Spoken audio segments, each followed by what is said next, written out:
Зустріч громадського об'єднання «Кримська солідарність» пройшла цими вихідними в окупованому Криму.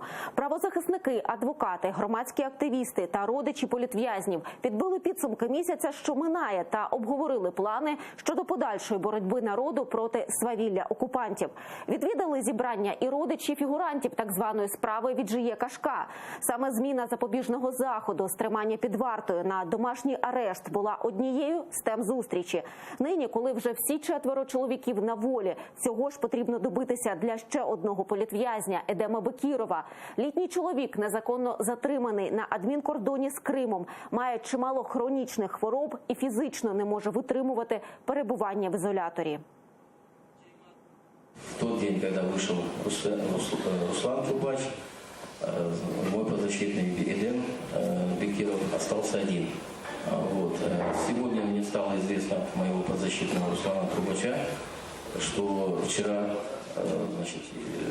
в камеру номер 58 пересадили нашего координатора Крымской солидарности Серега Мустафаева. Тоже для него это будет испытание серьезное. Эдем Бекиров, он, скажем так, человек, который сам себя обслужить не может. Також учасники зустрічі обговорили часткову декриміналізацію статті про екстремізм. Нагадаю, минулого року Російська Держдума внесла правки до адміністративного та кримінального кодексів. Тепер, якщо людині вперше інкримінують це звинувачення, порушення карається штрафом. Раніше за таким звинуваченням можна було отримати строк до 5 років ув'язнення.